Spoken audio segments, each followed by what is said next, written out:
محمد وآل محمد. اللهم صل على محمد وآل محمد. I've heard many stories passed by whispering tongues that cannot stop, and I've read many books written in ink that cannot fade, stories of great men, of legends and myths alike, but none have entranced me the way one man has.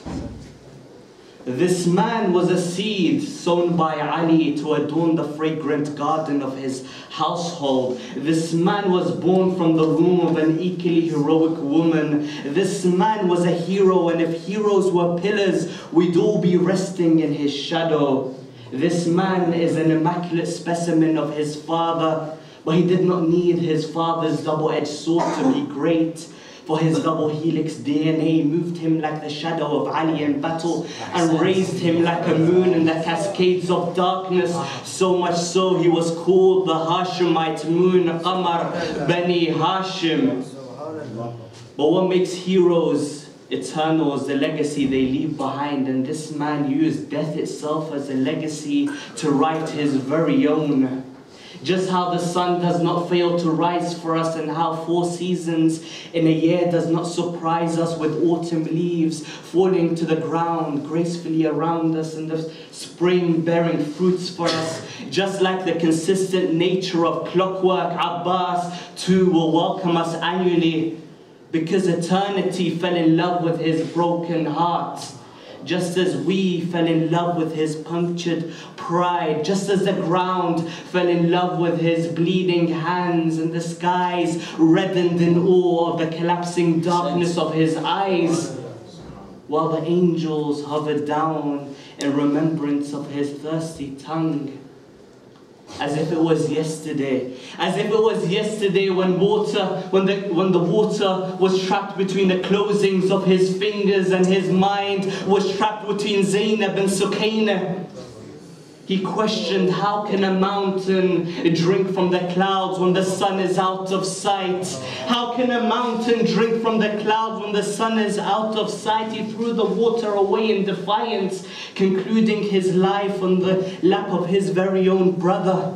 Asking for forgiveness, he said, "Forgive me that I cannot see you. Forgive me that I cannot see you, for when the water quenched my eyes, an arrow took them away. Forgive me that I cannot hold you. Forgive me that I cannot hold you, for when the water cooled my palms, the swords upon them prayed. Forgive me that I cannot protect you, for when I cried, Ya nafs min ba'd al-Hussein, Huni, my soul surrendered to fate, because it would rather die on your lap than see your severed head on mine, although I take the reverse." And for that, ladies and gentlemen, the Emperor of the Hearts, Hussein, shall not accept a visitor without visiting his brother the same. The Emperor of the Hearts, Hussein, will not rule an empire void of knowing his brother Abbas. But there was nothing more disturbing on the day of Ashura than when Imam Hussein alayhi salam lifted his infant Ali Asghar to the skies, crying, "My son cried and cooed in thirst. My son cried and cooed in thirst. His tears were so dry and his coos were so cursed. My son so precious, nothing would reimburse. If this here land was water, I would dive head first. If my blood was water, I would surely disperse. But the world has dried at the very tip of your tiny tongue, and the enemy hearts have been caught in its drought."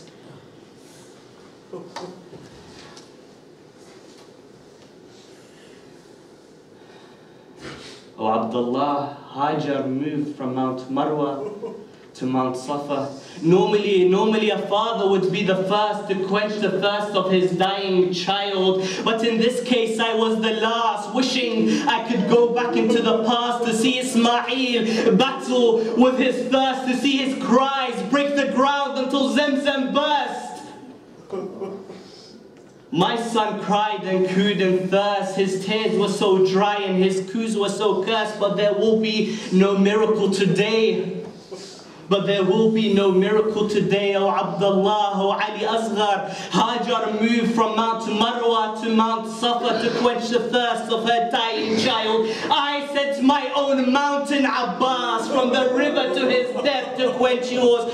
Who is more worthy of a drop of water? Who is more worthy of a drop of water? I cradle you in my arms. Your face is a picture of beauty. This child has done you no harm. I cradle you in my arms. Your face is a picture of beauty. Your presence made me forget all that was around me. I started to count your heartbeats until they slowly began to speak to me, and felt your warmth drop until your skin shivered against me.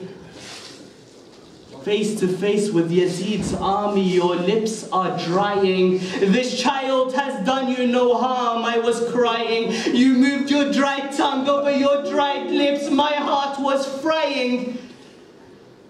You moved your dry tongue over your dried lips. You remained smiling as if you knew. As if you knew. You kissed martyrdom with your tiny miniature lips, but then your throat ceased to exist. Your neck once soft now has a three-headed arrow plunged in, and my heart once light is now full to the brim. My son cried and cooed in thirst. His tears were so dry and his coos were so cursed. My son so precious, nothing would reimburse. وأفلح من صلى على محمد وآل محمد. اللهم صل على محمد وآل محمد.